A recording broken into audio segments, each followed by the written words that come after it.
রথিনবাবুর স্ত্রী আজ বেশ কিছুদিন ধরে অসুস্থ। টাকার অভাবে স্ত্রীকে ভালো করে ডাক্তার দেখাতে পারছেন না রথিনবাবু। ছেলে চাকরি করে, মা বাবাকে দেখে না, বিদেশে থাকে। সেখানেই তার স্ত্রী ছেলে মেয়েকে নিয়ে থাকে। বাবাকে জানিয়ে দিয়েছে সে আর কোনোদিনই দেশের বাড়ি ফিরছে না।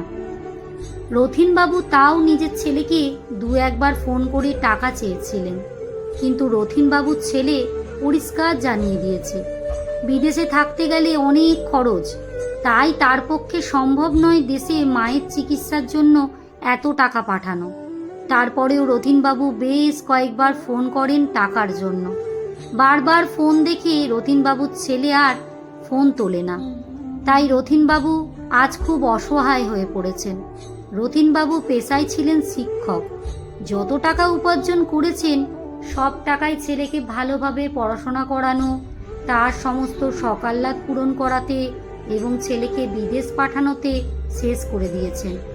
এখন শেষ সম্বল বলতে কিছুই নেই, শুধু ভাঙাচোরা বাড়িটা। তারপর রথিনবাবুর স্ত্রী হঠাৎ খুব অসুস্থ হয়ে পড়াতে রথিনবাবুর স্ত্রীকে একটা নামি দামি নার্সিংহোমে অ্যাডমিট করালেন। কিন্তু নার্সিংহোমের টাকা জমা না দেওয়ায় স্ত্রীর চিকিৎসা শুরু হচ্ছিল না।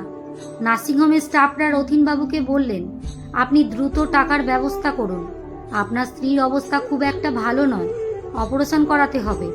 তখন রথিনবাবু বলেন, আপনারা চিকিৎসাটা শুরু করুন, আমি টাকা জোগাড় করে আনছি।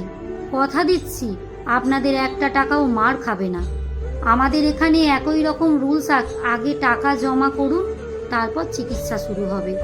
এরপর রথিনবাবু প্রায় স্টাফদের পায়ে পড়ার উপক্রম, চিৎকার করে কান্না করতে থাকলেন আর বলতে থাকলেন, দয়া করে আমার স্ত্রীর চিকিৎসাটা শুরু করুন। এই রকম চিৎকার শুনে ওই নার্সিংহোমের ডাক্তার শিবপ্রসাদ কুণ্ডু ওইখানেই চলে আসেন। তারপর তিনি এই রকম অবস্থা দেখে স্টাফদের কাছে ডাকলেন আর বললেন, অপারেশনের ব্যবস্থা করুন, এই অপারেশনটা আমি ফ্রিতে করাতে চাই। তারপর নার্সিংহোমের স্টাফ রথিনবাবুকে এসে বলেন, আপনি এবার একটু শান্ত হন, আপনার স্ত্রীর অপারেশন এখনই শুরু হবে। ডাক্তার বলেছেন আপনার স্ত্রীর অপারেশনটা ফ্রিতে করবেন। তারপর রথিনবাবুর স্ত্রীর অপারেশনটা হয়ে যায়। 2 দিন পর রথিনবাবুর স্ত্রী নিজেকে খানিকটা সুস্থ অনুভব করেন, কথা বলতে শুরু করেন।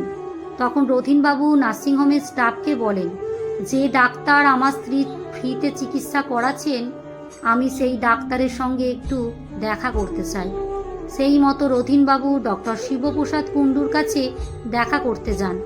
রথিনবাবু প্রায় ডক্টর শিবপ্রসাদ কুণ্ডুর পায়ে পড়তে যাবেন, এমন সময় শিবপ্রসাদ বাবু রথিনবাবুর হাতটা ধরে বললেন, এ কি করছেন স্যার আপনি? আপনি আমার পায়ে হাত দিলে আমার যে পাপ হবে। আপনি কি আমাকে চিনতে পারছেন না স্যার? কে বাবা তুমি, আমাকে স্যার বলছো? আমাকে চিনতে পারলেন না স্যার? আমি আপনার শিবু। হ্যাঁ স্যার, আমি সেই শিবু।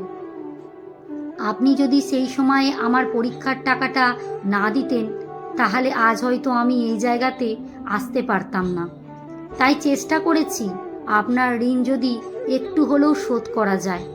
জানি এই শিক্ষকের ঋণ কোনোদিনও শোধ করা যায় না, তবুও।